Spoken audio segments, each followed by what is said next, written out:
민수기 27장 1절에서 11절입니다. 키워드는 슬로브앗의 딸들, 차별 없는 상속, 하나님의 사랑으로입니다. 요셉의 아들 므낫세 종족들에게 므낫세의 현손, 마길의 증손, 길르앗의 손자, 헤벨의 아들, 슬로브앗의 딸들이 찾아왔으니 그의 딸들의 이름은 말라와 노아와 호글라와 밀가와 디르사라. 그들이 회막문에서 모세와 제사장 엘르아살과 지휘관들과 온 회중 앞에 서서 이르되 우리 아버지가 광야에서 죽었으나 여호와를 거슬러 모인 고라의 무리에 들지 아니하고 자기 죄로 죽었고 아들이 없나이다. 어찌하여 아들이 없다고 우리 아버지의 이름이 그의 종족 중에서 삭제되리이까? 우리 아버지의 형제 중에서 우리에게 기업을 주소서 하매 모세가 그 사연을 여호와께 아뢰니라. 여호와께서 모세에게 말씀하여 이르시되 슬로브앗의 딸들의 말이 옳으니 너는 반드시 그들의 아버지의 형제 중에서 그들에게 기업을 주어 받게 하되 그들의 아버지의 기업을 그들에게 돌릴지니라.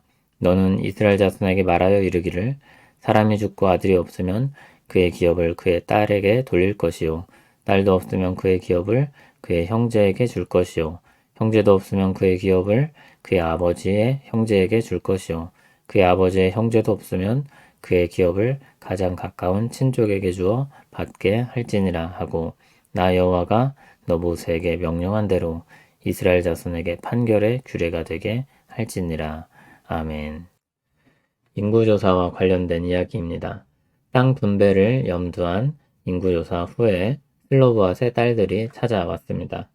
그들은 므낫세 지파에 속한 슬로브앗의 딸들이었습니다.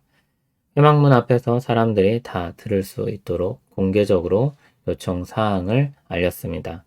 그들의 아버지는 아들이 없이 죽었습니다. 기업을 이을 아들이 없는 것입니다.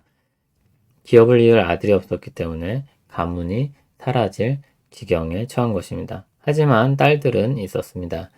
그들은 고라무리에 들지 않았다고 했습니다. 하나님을 거슬러 대항하지 않았다는 것입니다. 그러므로 자신들에게도 기업을 받을 권리가 있다는 것입니다. 슬로브앗의 이름으로 땅을 받겠다는 것입니다. 모세는 처음 있는 일이기 때문에 하나님께 가서 여쭈었습니다. 하나님은 슬로브앗의 딸들의 말이 옳다고 인정해 주셨습니다. 그리고 그들에게 아버지의 기업을 상속받게 하십니다. 그것을 전례로 아들 없이 죽은 기업을 딸들에게 돌리게 하셨습니다. 만일 딸도 없으면 형제에게, 형제도 없으면 아버지의 형제에게, 그마저도 없으면 가까운 친족에게 주도록 하셨습니다.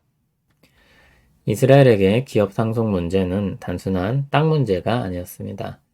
단순히 재산을 물려받는 것이 아닙니다. 하나님이 주신 기업을 물려받는 것입니다. 또 기업을 물려받는다는 것은 그들이 하나님께 속했다는 증거였습니다. 구약의 이스라엘에게 땅은 사고 파는 재산으로서의 기능보다 하나님 나라 백성으로서 받는 기업의 상징성이 훨씬 더 중요한 가치를 지니고 있었습니다. 게다가 희년이 되면 각자에게 상속되었던 땅은 누군가에게 피치 못할 사정으로 팔렸다가도 다시 원래 상속자에게 돌아오도록 했습니다. 슬로브앗의 딸들이 요구한 것은 바로 그 기업이었습니다. 그들의 요구는 이스라엘이 가나안 땅을 얻을 것을 전제하고 있습니다. 불순종했던 고라 무리와 자신들을 구분하고 기업에 대해 그들이 요구하는 것은 믿음과 순종에 기초한 것이었습니다.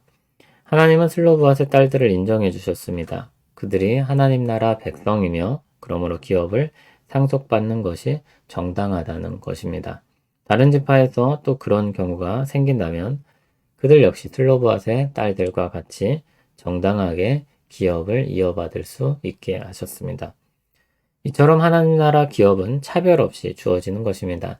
질서상 남자를 앞에 두셔서 구약의 이스라엘의 법을 아들에게 상속되는 것으로 정하셨습니다. 그러나 이것은 차별이 아니라 한 질서를 두고 이스라엘을 통치하셨던 것 뿐입니다.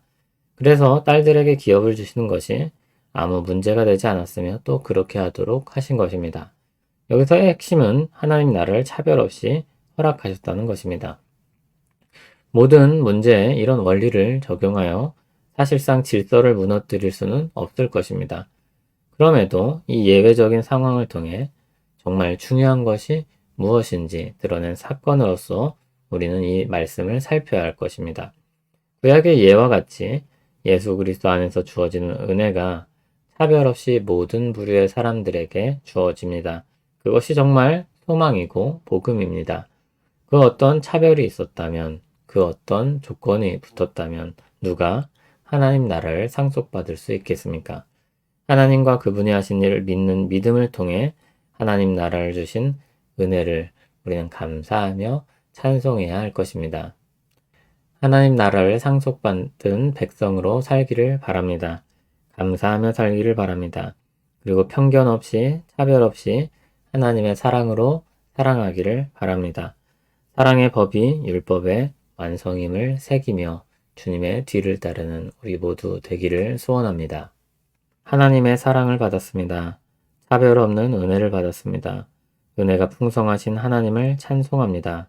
하나님만 높임받아 주시옵소서. 주님의 사랑으로 사랑하며 살게 하옵소서.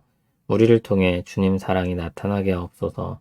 지혜를 주셔서 불법으로 빠지지 않게 하시고 사랑의 법을 이루게 하소서. 예수님 이름으로 기도합니다. 아멘.